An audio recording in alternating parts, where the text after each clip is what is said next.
Hey everyone, welcome back to Engelbart Gaming. I've got just a quick episode for you this week. It's my latest episode of complete trash on the Sega Master System port of Irem's Vigilante. This game was programmed by Sega themselves, and it looks pretty good, and it sounds pretty good, and I almost feel bad for including it in an episode of complete trash. So why is it here? Well, the gameplay is atrocious. I mean, you barely even have to play the game to beat it, and you'll see what I mean when the video starts shortly. Since this is only about a 6 or 7 minute game, I'm gonna cut things off here and get straight to the gameplay. Let's get on with it. Alright, and here we go. Don't blink, cause you'll miss this one. I'm gonna skip through as much of the opening cutscene as I can. You can speed it up by hitting the buttons. And here we go into the game. So as you can see, Master System Vigilante, I mean, it looks really good in still pictures. In motion, the sprites are really choppy, and, well, gameplay-wise, you can just jump right over all these regular thugs that come out at you. So you don't really have to play a whole lot of this game to actually finish it and see the whole thing. And yes, I'm purposely avoiding the nunchucks, because the boss of the first level is much easier to beat in this version of the game without them. And there we go, hey, I just killed my first enemy. And here we are at the end. So yeah, you basically just kneel down and you just crotch punch him to death. It takes a few seconds and then we'll be on to level 2. Yeah, take that. And you'll notice the text and the pictures on the buildings in this version, they're different than the ones that are in the arcade or TurboGrafx/PC Engine versions. So we are on stage 2. Again, the backgrounds look really good in this. Even the characters look alright except for the normal scrub enemies. And then once again, we're just gonna hop over all the regular guys here. And I'm kind of disappointed with this one in that they didn't bother to try any kind of faux parallax. They could have easily done it with the clouds and it would have looked nice. But I have a feeling there's something going on behind the scenes here that's already pushing this game too hard, because there are some parts that slow down, which we'll really see at the beginning of level 3. And there we go, we successfully leapt our way through level 2. And instead of having the 2 twin bosses on this area, we've only got the 1 boss.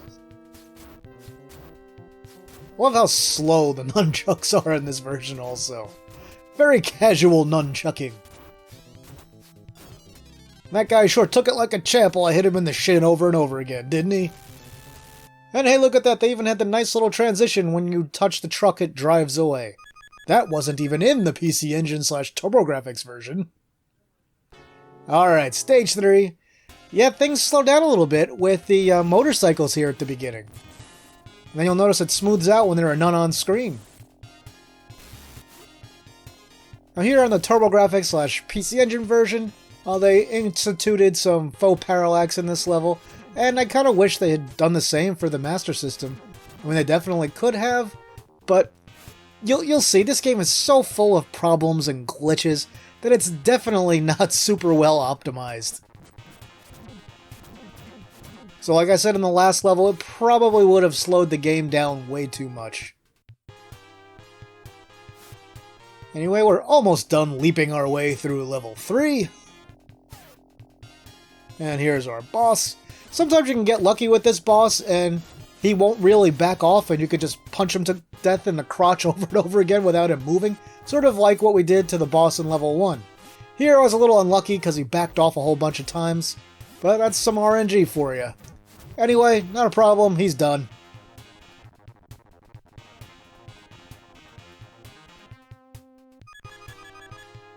So that is 3 of the game's 5 levels finished.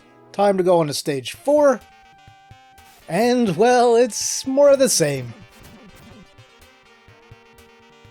Still jumping over a lot of the regular enemies. And we only stop and fight when we have to. I only accidentally kicked that one there that I kicked. Here's another little trick you can do in this that I don't do in this one because I was trying to go through it as quickly as possible. If you get another enemy on the screen, like one of the ones that is different, like this punching thug or the guys with the knives and stuff, you can have them sort of follow you, and that'll stop other enemies from spawning.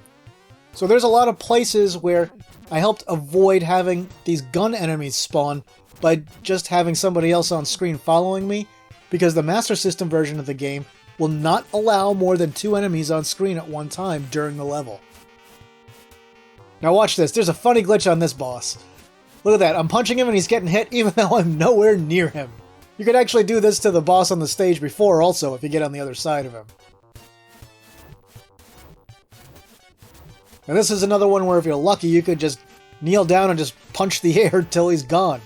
Here I had to reset and move over a couple of times, but eventually we get him and he's dead, and that was pretty easy.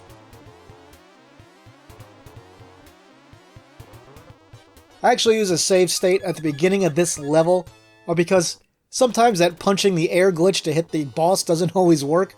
So the first time I went up against it, it didn't do it, and I really wanted to show you what it looked like, so that's why I save stated there. Alright, on to the final level. Again, we don't have any type of parallax here, and it would have been really easy to have simulated parallax on this level. A lot of the signs are just blank in this version. Although somebody likes jazz, apparently.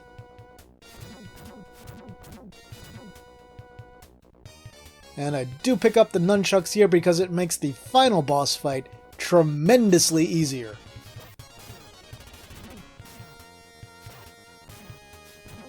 And again, if you can have regular enemies follow you and be on screen as often as possible, you can stop a lot of the stronger enemies from spawning at all. And as you can see, there's quite a bit of flicker even when there's just 2 enemies on screen. And here we go, we're up to the final boss. Managed to keep the nunchucks. You can tell this guy is a lot smaller than he is in the arcade and PC Engine / TurboGrafx versions of the game.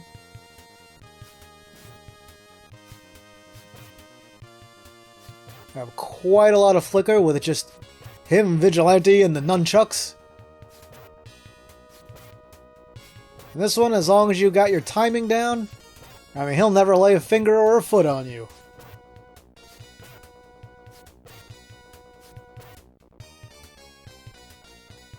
And there we go, guys. That is it. That is the complete game of Sega Master System Vigilante.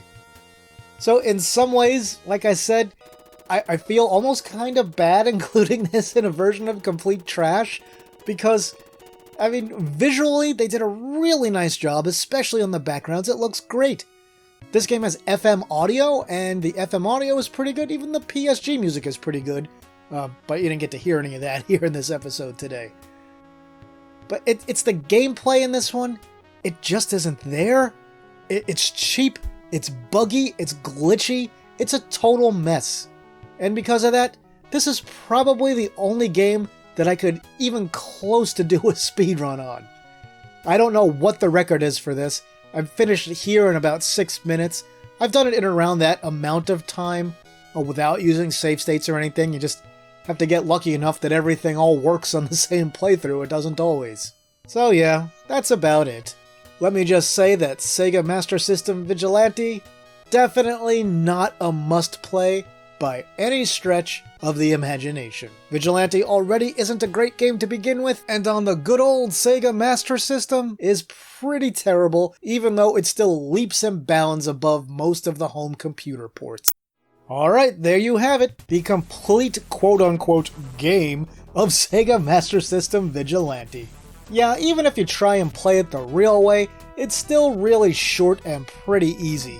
But aside from all the stupid glitches you saw, one thing that I didn't have time to point out so much during the gameplay because it went by so fast is that collision detection is atrocious, and it also sort of queues up any hits. So if you and an enemy hit each other at the same time, whichever one made contact first, it'll show that hit, and then when that hit animation is done, the other party will then show their hit animation, which is delayed from the point they actually got hit. Sounds complicated, but if you just watch the gameplay, you'll get my drift. I have to assume that this game was not a high priority since it came out long after the Genesis had already been released. And as I said during the little ending sequence there, sadly, this version of Vigilante is not even remotely close to the worst. I mean, versions on like, the C64 and the Amiga are just absolutely terrible. I mean, really, really bad. Are they bad enough to be in complete trash? Of course they are. But the thing is, they're so bad I don't feel like playing them, so I don't know that they ever will make it into here. Anyway, if you want a quick game that you want to maybe test your speedrunning skills on, Sega Master System Vigilante is one that'll do just fine. So what do you think? Did you have this game when it was new? Did you play it back in the day? I'd love to hear your thoughts on Master System Vigilante in the comments. And that'll do it for this video, my retro gaming friends. I know it was a short one, so I'll have another one pretty soon for you here. If you enjoyed the video, please toss it a like and share it online somewhere. If you haven't yet, please subscribe to the channel and hit the notification bell so you'll never miss one of my videos. If you want to help support my shenanigans here, you can do that either on Patreon or Ko-fi. With that, I'll say thanks for watching, and see me later.